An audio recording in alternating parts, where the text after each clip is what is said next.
Hey everyone, I'm Mike Henry, and this is my Procreate 4.3 demo for the piece I call Compound.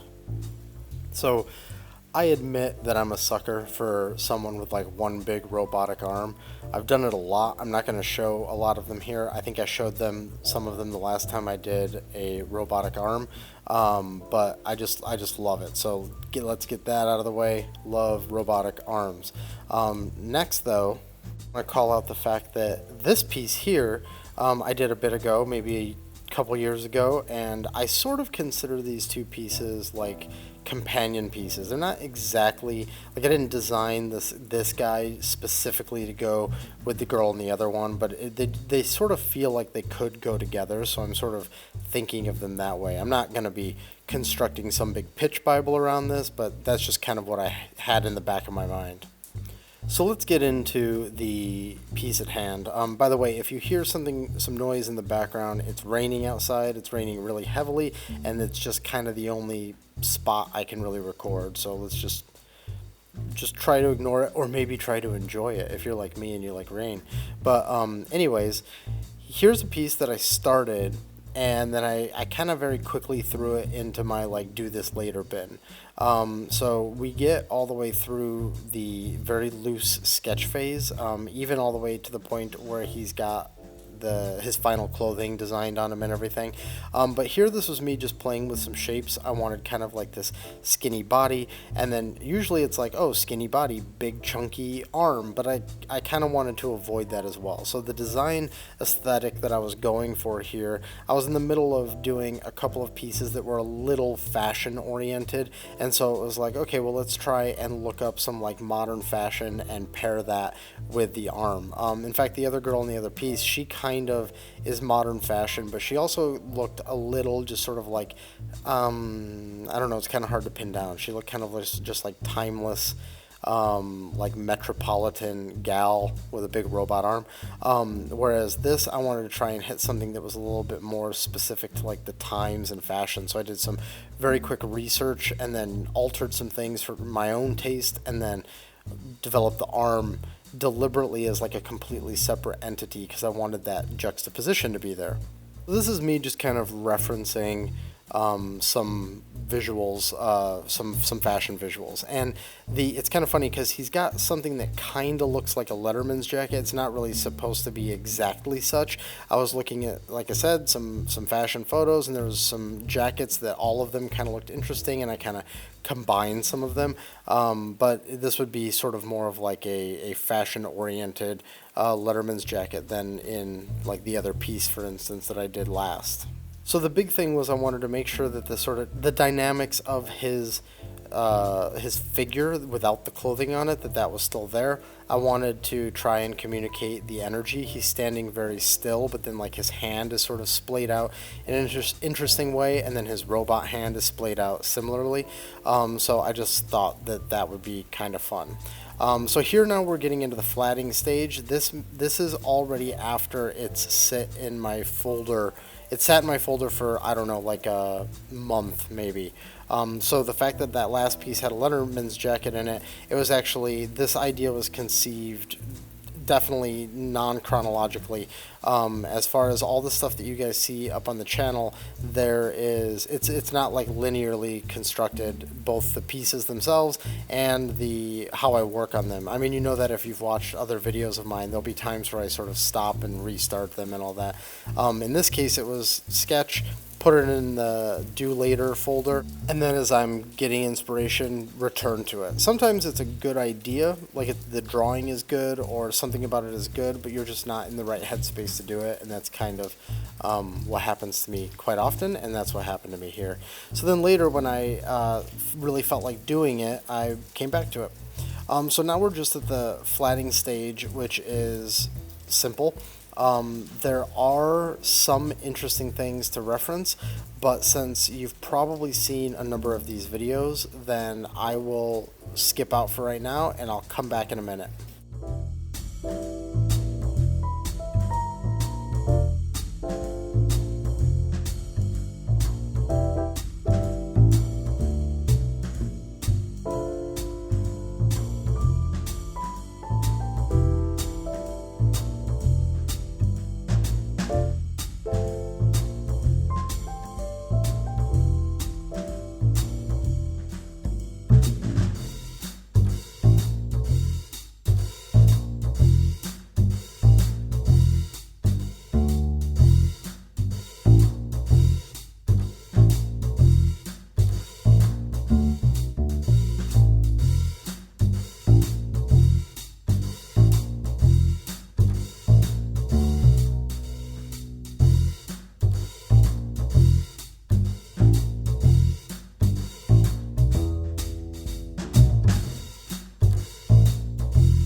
So here's an interesting time to come into the piece. So you can see that he's wearing very, very dark clothing. Even the type of jeans he's wearing is on the dark side. So I wanted his arm to be very bright and colorful. In the final, it's bright, and it's certainly got color to it, but it's a paler version of what you're going to see right here. And there'll be times throughout this where you'll see me flip it through to a bunch of different colors. I think that I would say that what I was originally going for here was kind of like loud and very stylistic in a color palette way, and certainly like bold, but I did kind of hit upon something that I think is a little bit more sophisticated, and at one point you'll see me then second guess that color. I actually ended up showing it to my wife and saying, like, which one do you think? And I think that the reason she recommended that I go with the more sophisticated one is that even though this is cool that it's like this big pop of yellow or pop of whatever color I could potentially want it to be, that is kind of either something that's been done or something that at the very least I've done in things before. So I think it was a smart move to say that, like, he's got the rips in his jeans, but it's obvious that he's wearing like expensive clothing, like he looks fashionable and the materials seem expensive. And so once the arm was sort of like this big loud color, it didn't really jibe anymore. So it made more sense to have it be also sophisticated, but it's still cool to have it be, like, value-wise very, very different. And that was the thought process behind it. Now, something that's going to be really interesting about this piece is you're going to see me essentially wrap it up, but then have some issues with it, and then I go back in and I revisit aspects of it in like a flattened state. So some of the things that you can see right here, some of my shapes on the arm aren't as like solid as I would want them to be, and then you've got things like his left hand, the hand of his that's actually like human, is conflicting with his knee. And it's funny because at the time I was like, I kind of knew it was a problem, and then I shared it with my buddy Renato, and he was like, yeah, that hand is definitely a problem. And I was like, shit, okay, so let me fix that. And so I fix it, but even when I fixed it, even though I knew it was the right fix, I kind of felt like shitty about it. Like I was like, come on, I really like the pose he was in, and it kind of sucked. Now that I'm back here looking at it again with some time removed, it's so stupid that I ever thought this was like the right way to go. So I'm super happy that I changed it. I'm super happy that Renato gave me that feedback. In fact, in a future piece you're going to see, another friend of mine, Paco, gave me feedback on part of it, and it's that when you find those people that you trust who have like really good artistic sense, and they give you like just that straight feedback, no bullshit, it's super valuable. So I guess from that, the moral of that story is like, try to find those people and bounce your ideas off of them, because that'll be super valuable. So we're done with the flats, and we're moving into some of the shadow layers. You're going to see me play with a couple of different shadow colors, but they get tweaked, and I believe they even become homogenized later on. But you see that blotch of color to the right there? That's the color of shadow that I work with at the beginning here. You can't see it right now because we're zoomed in working on this hand, but in a second we'll pop out and you'll be able to see it much better. So now we're going to paint on his neck, which is of course on its own layer. We've got that underneath both the head layer and the shirt layer. And you see that color now to the right. That's the color that I'm using for shadow. I don't actually like that color ultimately, and I end up going for something a little more desaturated. It's fine to do a more saturated shadow, absolutely. It's just every now and then it starts looking almost more like something's wrong with the skin sometimes. Like it can almost make it look like it's raw or irritated if it's a little too red and a little too saturated. So now you see these two colors. That one in the bottom right is the one that I was using, and I've shifted that other one at the top there, and that's the color that I'm using for my Ambient Occlusion pass here. And then I use the more saturated one to try and do my cast shadow, but that's just the hypothesis at this point. And we'll see exactly where that goes when we get to that point.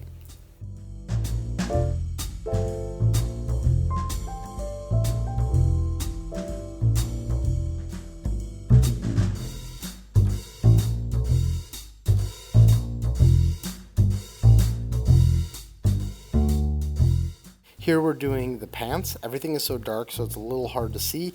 Probably on your screen, looking at this at 1080p, it'll be a little bit easier. We also take this opportunity, once we get the ambient occlusion in, we've got some of our form shadows and defining the actual surface shapes of what we're looking at, and then we can go in and add some like little stitching details and things like that to make the pants feel a little bit more luxurious, like that dark jean with that sort of lighter stitching, that like, I don't know, golden ambery sort of stitching, which at the very end when we do sort of our scroll through, you'll be able to see that detail much more clearly.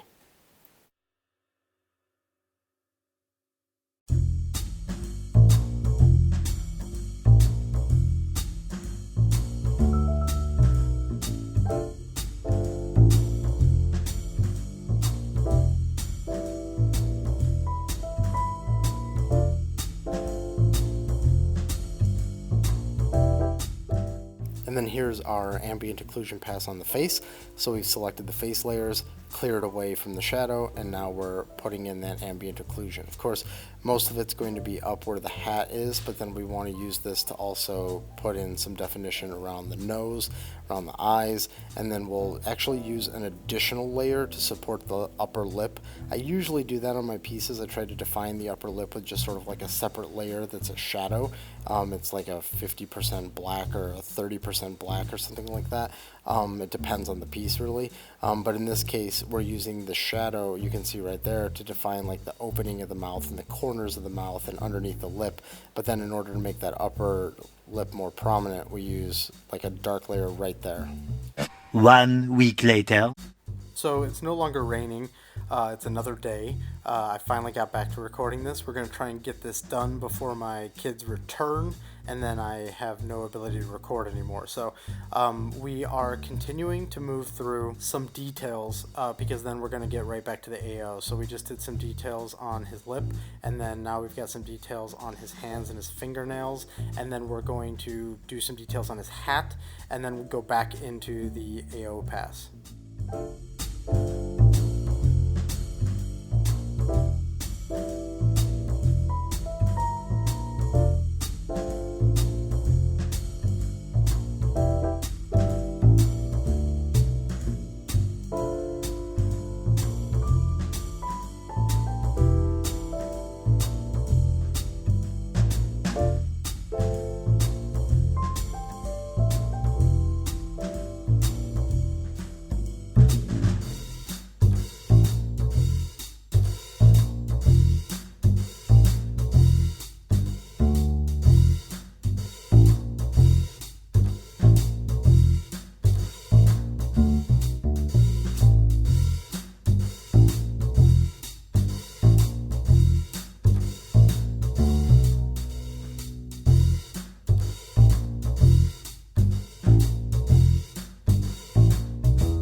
I use the opportunity when I do the AO pass to also define some of the surface. I mean, technically it's geometry, but it's almost like texturing a 3D model when you don't have the polys there, but you're just doing like the diffuse map. So we've got the AO around where the coat is, and that's sort of more what AO actually does, and a little bit where that shirt buttons, but then we're also hitting that extra edge there just to make sure that we get that definition put in. That would probably be stitching, It could theoretically be stitching with a whole separate piece of cloth because the shirt has a little bit more dimension, but for the purposes of the painting, we're going to use the AO pass in order to add some of that structure in there. We do that in some other ways. However, I also make sure to go out of my way on like the jeans and add the real stitching, as I mentioned before, because the shirt would be kind of all monochromatic, but the jeans wouldn't. So that's more of like a stylization choice where we're deciding, okay, we're not going to get granular and actually put the little stitches here because it's not as indicative of the material or the piece of wardrobe in this case. So like on the jeans, we all know jeans because of those stitches, but it's not like we're walking around assuming what the stitching on shirts looks like. So we just reduce it down to a simple line for that. But here we're going to throw in that stitching for the jeans. Now it's really hard to see here. You'll see it in the scan through at the end of the video.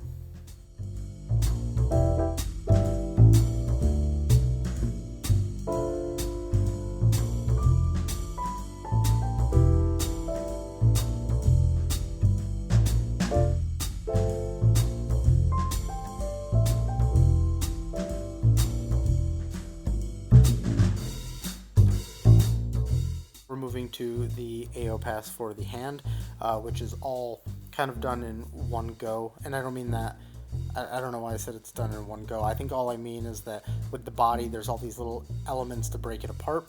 But on the robot arm, even though I have some color there that's separating some elements, it's all thought of as just like one big piece, and that's kind of how I go through it. There is some pieces that are broken up, but it's really minor. So like those two fingers that are faded there, those are just fingers that are the same color as the rest of that like yellowy creamy color, but then reduce in opacity to absorb the white behind it. You'll see on his other hand that doesn't exist. And that's because the way those layers were put together, it doesn't have separate layers, so I couldn't reduce the opacity there. So eventually what I'll do is I'll come in and throw a white layer on top of it and then reduce its opacity just to do the same effect but in reverse.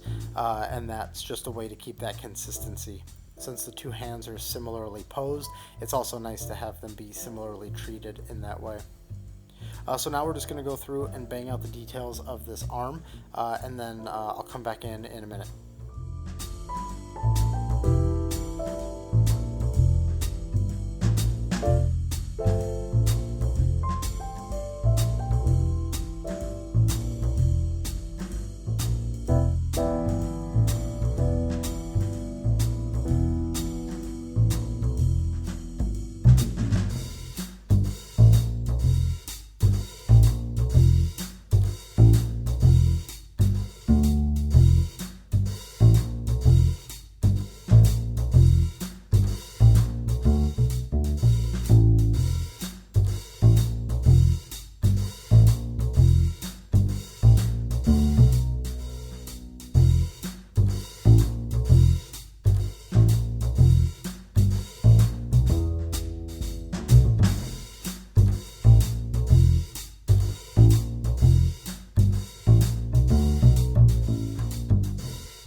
pass is kind of one of the more stressful passes. We're about done with that. We're going to start testing colors for the shadow. That's what you see here with me sort of throwing these marks all over, just seeing how each individual color reacts to it. And then I'm adjusting it to try and get the colors that I really want that shadow to be.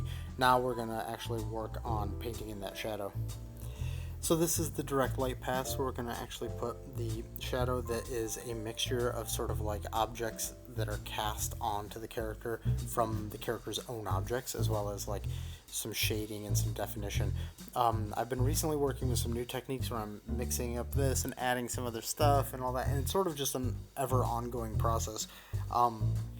That's something I've talked a lot about in the videos before, but I want to make sure that I'm repeating here, which is just make sure that whatever techniques that you learn from me or from anyone else, that you're not just sort of taking them and repeating them and just doing the same thing that other people are doing. Make sure that instead you're using them so that you can understand why, and then you make whatever adjustments you need, and then you can also learn lots of different ones and pull them out when you need them.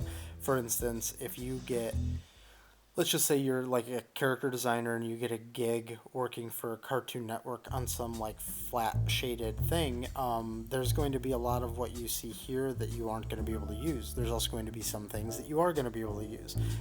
Just like if you want to work on the next Marvel movie and you want to be like a matte painter, there's probably some things here that can help you, but there's a lot of stuff that isn't. So I would recommend that you look at what I do, you look at what lots of other artists do, and you sort of try all these different techniques, and then you pick and choose what you need when you need it, instead of sort of sticking to one all the time.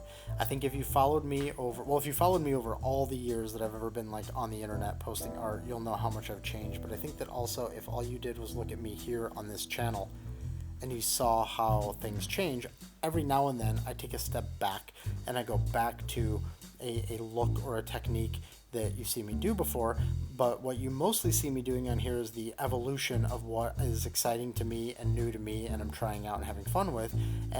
But then when I go into work, I pull out something that I need when I need it. If I have to do this one thing that has a certain style, then I use those 4 techniques that I used on that thing, or those 3 over there, or whatever, depending on the task.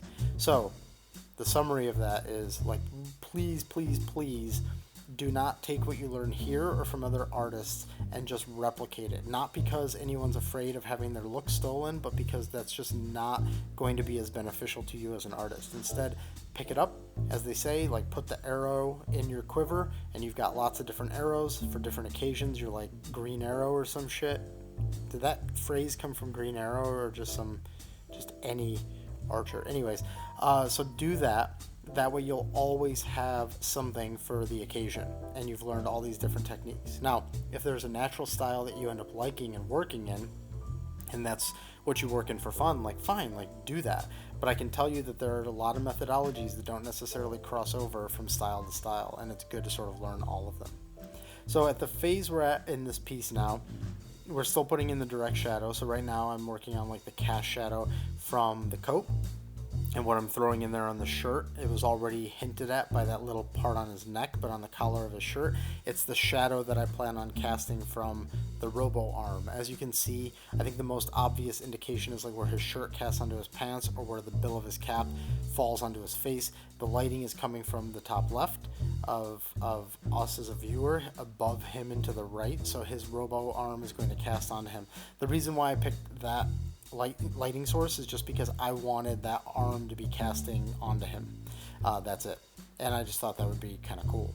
And then ultimately what ends up happening too is I can get like some nice bounce light off of it, which just adds for a more interesting image. So yeah, that's that.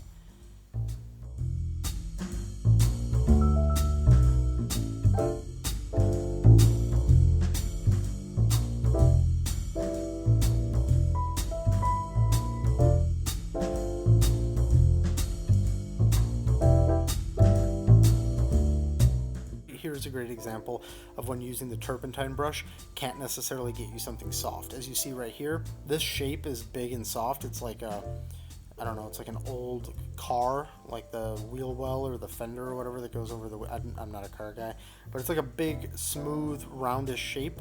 And using the turpentine brush, you can see me struggling here. I'm having to smudge the shit out of it and use some eraser and a bunch of blending stuff. And now there's a part of that you say like, well, yeah, but that's why you use the turpentine brush, is to get some of that texture. And that is absolutely true. However, there's still times where it's not reading exactly how you want it and you have to wrestle with it. And I think that while I want that texture, if in the moment the thing I'm trying to communicate ends up getting fucked over by the fact that I'm using some sort of a rough textured thing, then that means that I'm not able to sell it and it's just not working out, so I have to really wrestle with it. I've been using a soft eraser more lately to bring it back into the process, so to speak, and you'll see that in later videos. But the problem with it is, even when you use that to knock back something that has a lot of texture, sometimes it just looks too artificial. It looks like it's been knocked back by a very smoothly computer gradiated eraser, and then you lose everything that you're trying to get. So trying to find that balance between those two is a really, really big part of it. So now I'm going to shut up while the rest of this direct shadow gets applied, and then we'll come back in when things get interesting.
We just threw a gradient on the arm just to kind of interesting it up a little bit.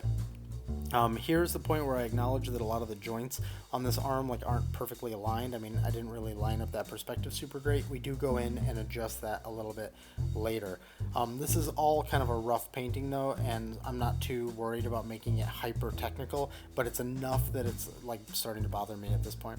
So we're doing the lighting pass, and this is just a blue with a lowered opacity. It's like a slightly greenish blue, sitting in the turquoise family, the turquoise family, and that's really it. It's a simple lighting, and I'm only going to put it on things that get a certain amount of reflection. I'm going to leave it off of some of the duller surfaces like his jeans.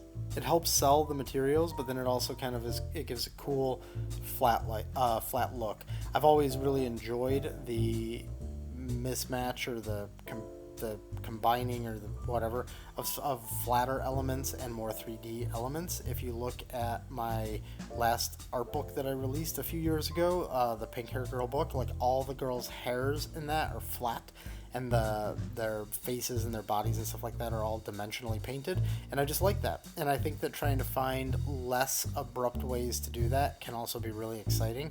So for instance, in this, when you really look across him, there's some parts of him that are really rendered and give lots of dimension, and then other parts that remain flat.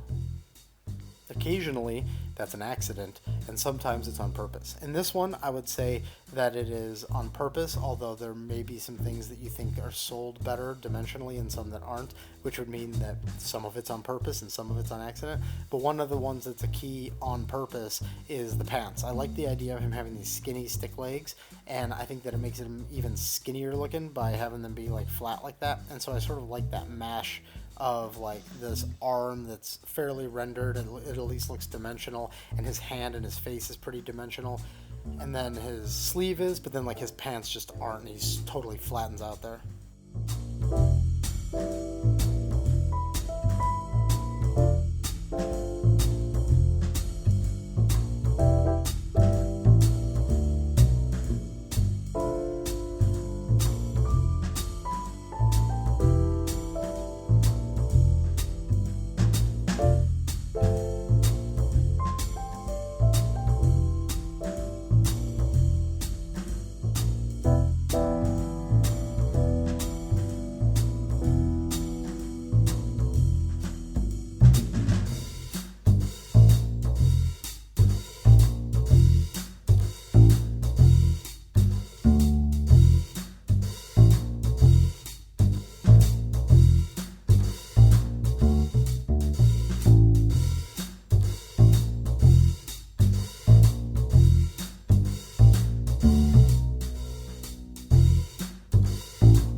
Here we're in the bounce phase.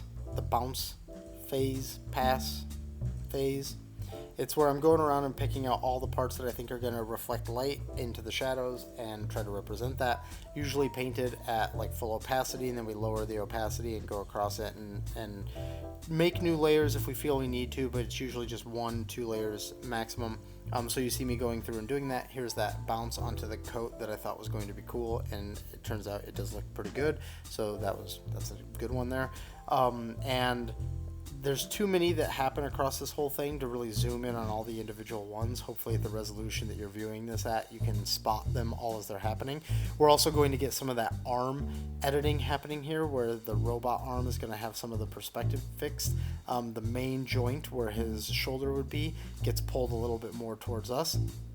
And then that one that has those two little knobby things on it gets pulled a little flatter. And I put like a hole in, right there, you can see the hole getting put in on that just to try and give it some more interest. Things like that are going to be happening. And then at one point, my friend Renato told me that the silhouette on the hand was all fucked up, that his arm is too close and the thumb interacting with the knee is too much of a mess, and he's totally right. So we're going to adjust that in a minute as well.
I've been having a lot of fun with this stylistic outline. I used to do this a ton back in the days when I used to do things that were a little bit flatter, and it was also easier in Photoshop to just like run a stroke on it. But in Procreate, A, it's not easier, but B, that's good because it makes it look a little bit more handcrafted. So you see this hot pink stroke going around him. We're going to tweak that and get it where we want it to be. But the point is that I just think it's a cool element, and I've been playing with it a lot again lately, so we threw that on here. The thing about that is when you're doing graphic elements like this, it's doing nothing to serve the character in the sense that it doesn't help the design, it doesn't necessarily help the readability. It's really more of just like a style play, and it's you trying to give off the attitude of either the artist or the character or the IP that the character is supposed to belong to. So in this case, the idea of this dude who looks like he's pretty tough, he's got this robot arm, he's ready for action, and then there's also like a bright colored outline around him. It sort of starts communicating a little bit of an attitude, and not an attitude like in the 90s because you could tell it's not 90s attitude because he doesn't have sunglasses on, he has regular glasses on. But really it's more about this sort of irreverent vibe that, like, if the drawing is willing to have this brightly colored outline around it, maybe that's communicating some sort of lighthearted thing happening in there. Maybe the color play is really interesting and it makes it feel like some sort of modern color scheme which is popular or something, and so it's communicating that. Really, this is just a rambly way of saying when you do things like that, highly graphic little touches that bring something like that to the piece, you're not necessarily supporting the raw character design, but you're supporting the vibe and how you want people to feel when they look at it. And so by doing this, the hope is that you're communicating something maybe exciting, a little subversive as far as expectations are concerned, and it's just kind of fun.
So we've got that changed to like a seafoam, like a neon seafoam outline, and I thought it'd be good to add some extra little embellishments on him. So I started to put this little pin on his jacket.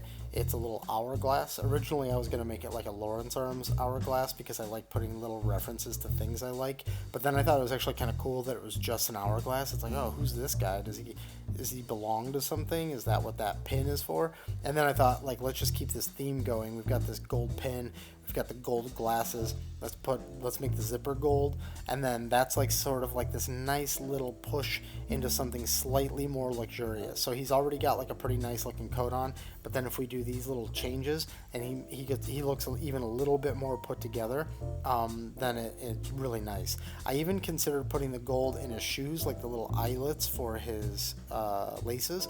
But once you do that, then it starts looking a little too matchy-match, like he is wearing a uniform, or that he just bought the whole thing at the store and he's just like super stoked because he bought this outfit and now he's out wearing it for the first time.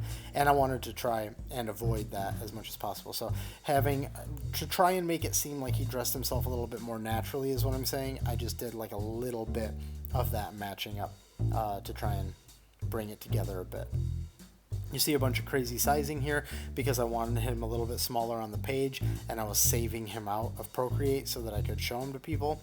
And so around now is when you see that I showed him to Renato, and then Renato was like, that hand's messed up. And so that's not how he talks, but and so then I went and fixed the hand. So what I did was I just flattened everything into a new layer and then cut it, rotated it, used nearest neighbor because with the type of painting style of this, nearest neighbor works out really, really well. And then I went in and did like some little paint overy bits just by color picking and painting and color picking and painting. That's it. Nothing too advanced there. It's really more just a patchwork job, trying to make sure it's all clean. Going in also and making sure that the knee gets cleaned up and that everything gets the outline that it's supposed to have.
And that there is the final piece.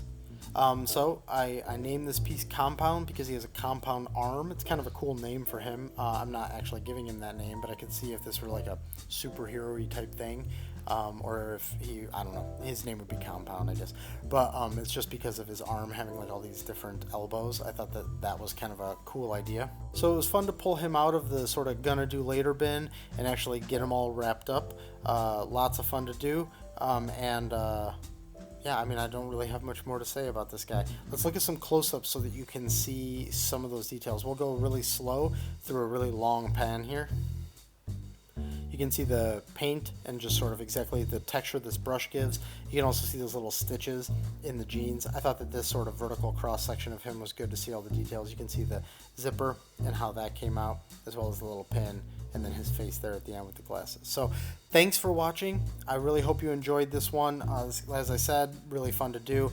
Please hit like or subscribe if you like this or want to subscribe. It helps with YouTube and surfacing and all that shit. So yeah, thanks again. See you on the next one. And if you're looking for me on the internet, these are the places where you can find me.